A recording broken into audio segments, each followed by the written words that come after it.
Something is right now happening inside Buckingham Palace that the royal family does not want you to know about. Camilla is holding something back regarding the inheritance, and William has just found out. What he discovered involves inheritance arrangements that have, according to insiders, been kept hidden from palace oversight, financial decisions that could reshape the balance of power between the current royal household and the future one. But it doesn't stop there, because once Camilla realized William knew, she didn't retreat. She responded in her own way.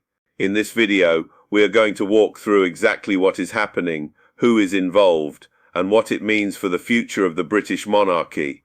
To understand what is happening between William and Camilla right now, you need to go back to a specific moment, not a public moment, not a balcony appearance or a state banquet, a private one.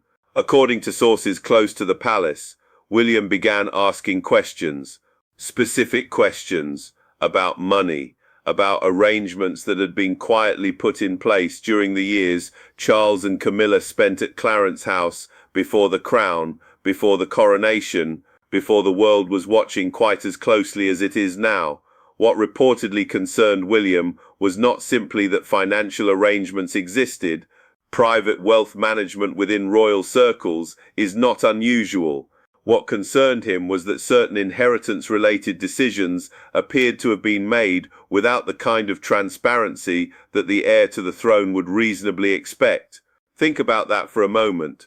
William is not merely Charles's son. He is the future king, and if decisions are being made about the distribution of royal adjacent wealth, decisions that could affect the crown estate, private duchy assets, or the inheritance structures connected to the Cornish and Lancaster duchies, William has every reason to want to understand them fully. But here is where it becomes more complicated. Camilla came into this marriage with her own financial history. Her first marriage to Andrew Parker Bowles produced 2 children, Tom and Laura, who have their own inheritance expectations from both sides of their family.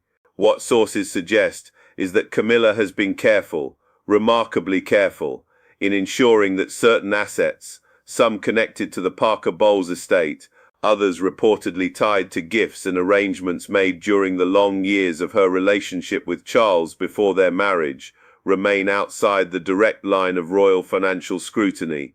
That is not necessarily illegal, but in a family where succession, inheritance, and institutional loyalty are inseparable from one another, it is the kind of thing that raises eyebrows, and William's eyebrows reportedly are very much raised.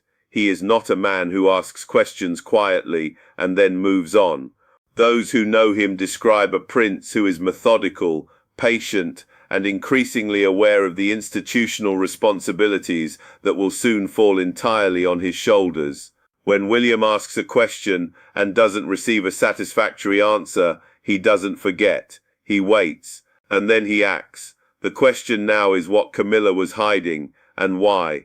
But to understand what William found, you first need to understand who Camilla really is, financially speaking, because the public image of Camilla as a quietly dignified queen consort tells only part of the story.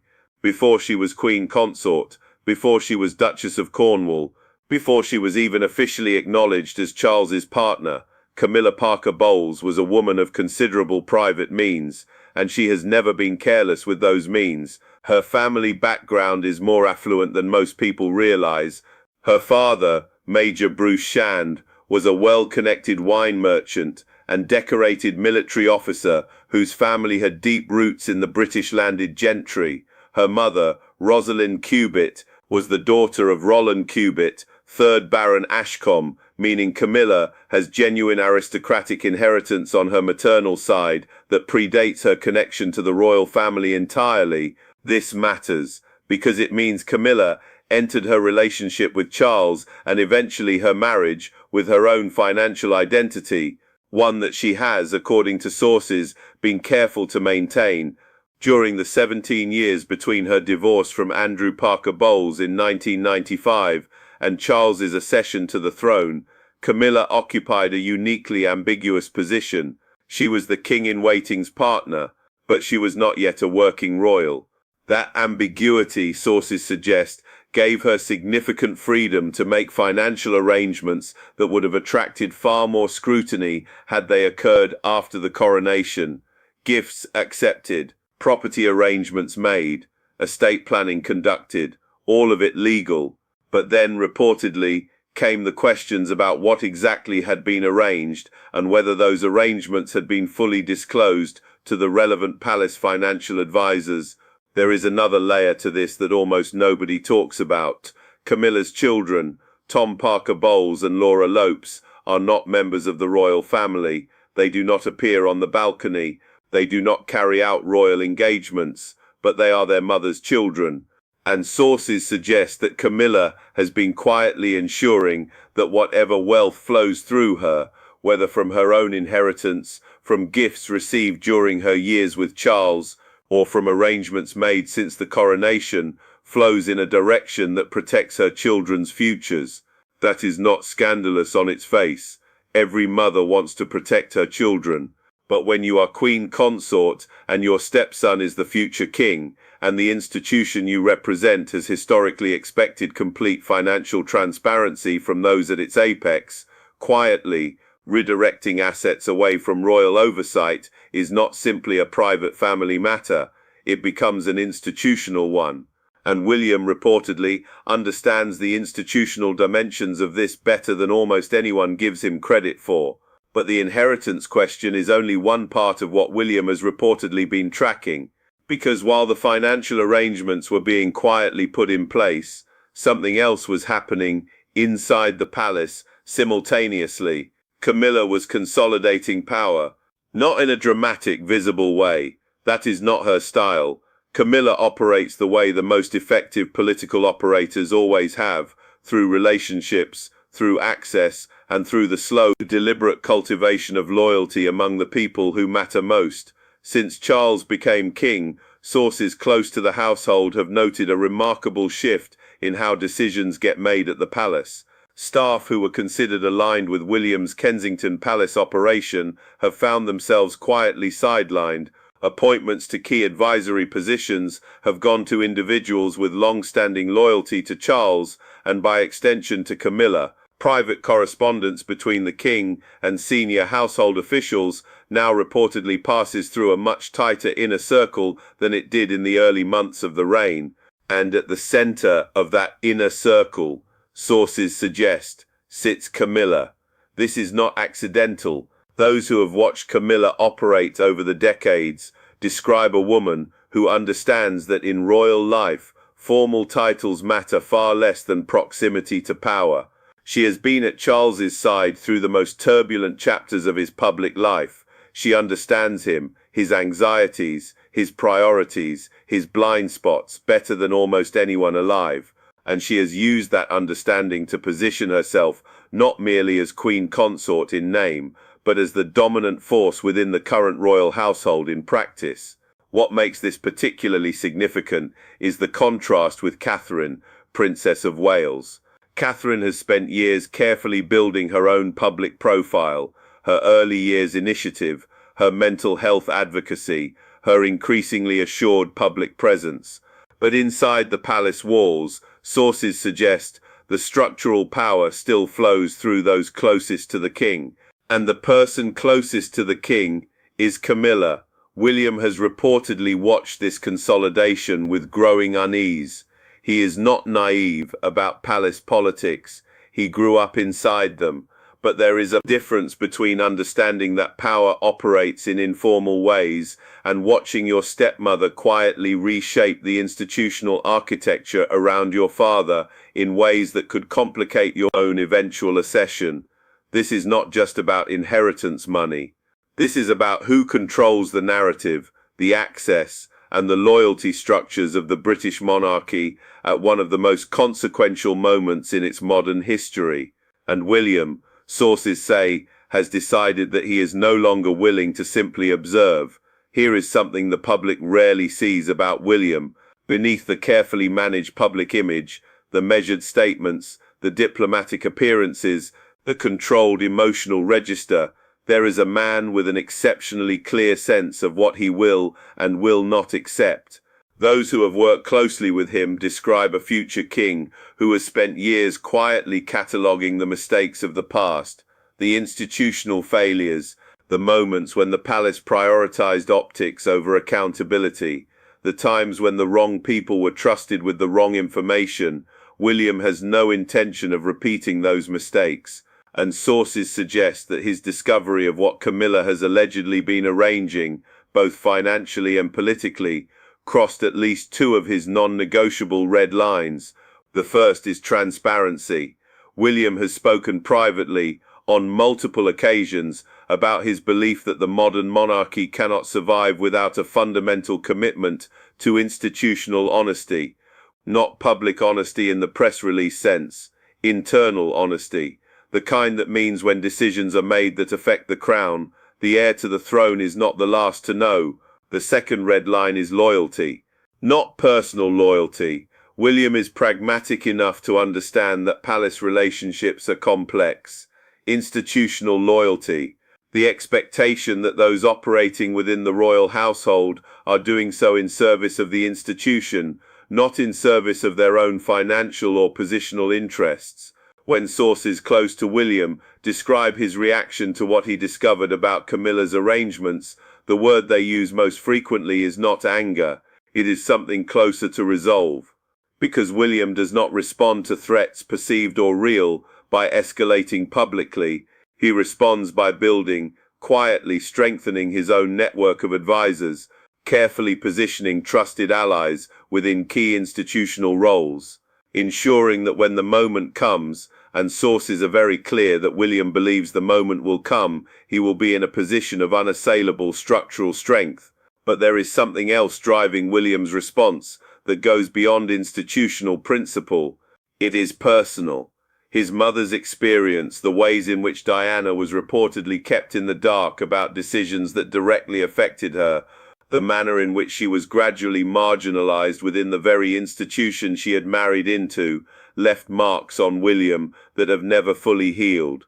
He has said as much in various forms, in public, but sources suggest that privately, the parallels he sees between what happened to Diana and what he now believes Camilla is attempting to do to his household, to his future, to his inheritance, are not lost on him, not even slightly. But now, this is where it gets uncomfortable, because Camilla's response to William's reported discoveries has not been to retreat, clarify, or seek reconciliation. According to sources, it has been to fight back, quietly, strategically, in the way that only someone with decades of experience navigating the most treacherous interpersonal terrain in British public life knows how to do. The first element of what sources are describing as Camilla's strategy is information control. In the months since William reportedly began asking questions, sources close to the King's household suggest that the flow of certain information to Kensington Palace has become notably more restricted.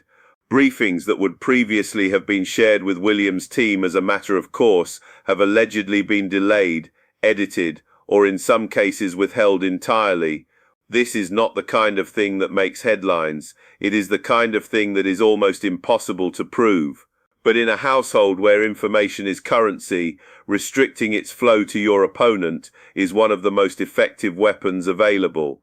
The second element involves Charles himself. Sources suggest that Camilla has been carefully managing what Charles knows, and more importantly, how he knows it, about the growing tension between his wife and his heir. This is delicate terrain. Charles is not an unintelligent man, but he is a man who has historically struggled to manage direct confrontation within his family, and Camilla knows this better than anyone. By ensuring that Charles receives information about William's concerns filtered through her perspective, sources suggest she is able to shape the King's understanding of the conflict in ways that position William as the aggressor and herself as the aggrieved party.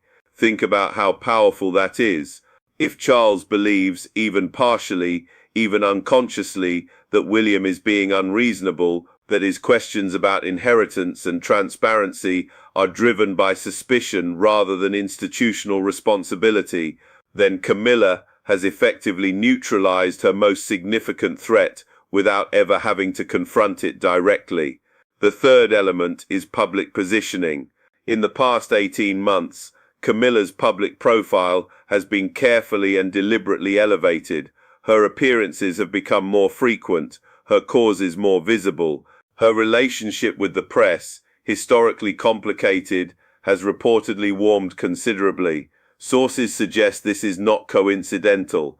A queen consort with strong public approval ratings is significantly harder to challenge, even from within the family, because any move William makes that could be perceived as targeting Camilla risks being framed by a sympathetic press as a future king attacking a beloved queen.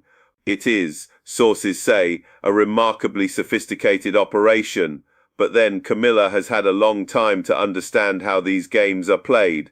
She waited 20 years for Charles. She knows better than almost anyone that patience, positioning, and the careful management of perception are more powerful than any direct confrontation. William is formidable, but he is fighting someone who has been playing this particular game since before he was an adult. But perhaps the most extraordinary part of this entire story is the position it places King Charles in. Because Charles is not a passive figure in this conflict, he is its epicenter. Every tension between William and Camilla flows through him. Every piece of information, every financial arrangement, every strategic decision, Charles is either aware of it or he has been carefully shielded from it. And sources suggest that both of those possibilities keep William up at night. If Charles knows about the inheritance arrangements and has sanctioned them, that represents a fundamental breakdown of trust between father and son that goes far beyond financial disagreement. It would mean that the king has actively chosen his wife's interests over his heir's institutional rights. That is not a small thing.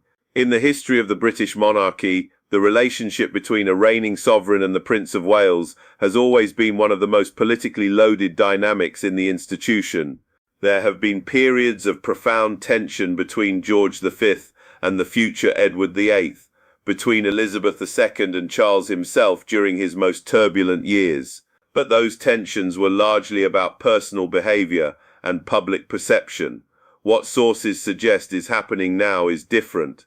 This is a tension about institutional power, financial transparency, and the structural integrity of the monarchy itself. And Charles, a man who has spent his entire life wanting to be taken seriously as a sovereign, who has articulated a vision of a slimmed-down, modernized monarchy, is reportedly struggling to navigate it. Sources close to the king describe a man who is deeply aware of the rift, but deeply reluctant to force a resolution that would require him to take a side, because taking a side means choosing. And for Charles, choosing between Camilla and William is not simply an emotional impossibility, it is a political one. Camilla is his stability, the person who stood by him through decades of public humiliation, institutional exile, and personal crisis. To move against her, even implicitly, even by demanding the transparency William is reportedly seeking, would be experienced by Charles as a profound betrayal of everything she sacrificed to be with him. But William is his legacy, the future of everything Charles has spent his reign trying to build, and sources suggest that William has made it quietly but unmistakably clear that the status quo, the financial opacity, the information control, the quiet consolidation of Camilla's household power is not something he is prepared to accept indefinitely. Charles is running out of time to find a middle ground that doesn't exist. So where does this leave the British monarchy? Because this is not simply a family argument about money. If sources are correct about even a fraction of what is reportedly happening inside the palace, what we are witnessing is something far more significant. We are watching the first serious structural fault line open up between the current reign and the next one, and fault lines, once opened, have a way of widening. The specific inheritance questions William has reportedly been raising are unlikely to simply disappear. They will either be resolved through the kind of transparent institutional process that William is demanding, or they will calcify into something harder and more damaging. A king and a prince of Wales operating with fundamentally incompatible understandings of how the household should function. That has happened before in British royal history. It has never ended well. But there is something different about this particular moment that sources suggest even senior palace figures are beginning to acknowledge. William is not simply the heir. He is the heir who has already demonstrated through his public positioning, his institutional agenda, and his willingness to distance himself from aspects of royal tradition he considers outdated, that he intends to be a different kind of monarch, a more accountable one, a more transparent one, and that vision is fundamentally incompatible with a household in which financial arrangements are quietly kept beyond scrutiny and information flows are managed by whoever is closest to the king. The confrontation that sources describe as coming is not going to look like a public argument. It is not going to be a dramatic statement or a tell-all interview. It is going to look like a series of quiet institutional decisions, appointments made, structures reformed, precedents set, and by the time the full picture becomes visible to the outside world, the shape of the monarchy will already have changed. The only question is whether Camilla's strategy, the patience, the positioning, the careful management of Charles will be enough to hold back what William is building. Sources say he has been planning for longer than anyone realizes, and he is not planning to lose. This is one of the most consequential power struggles the modern British monarchy has ever seen, and almost none of it is happening in public. That is what makes it so significant and so difficult to ignore. Camilla has spent decades mastering the art of surviving inside one of the world's most scrutinized institutions, but William is not the establishment figures she has outmaneuvered before. He is the future, and he knows it. So we want to ask you directly, do you think William is right to push back against Camilla's alleged arrangements, or is he overstepping into territory that isn't yet his? Is Charles capable of finding a resolution, or is he too compromised by his loyalty to Camilla to act? And do you believe the monarchy can survive this level of internal conflict intact? Let us know in the comments below.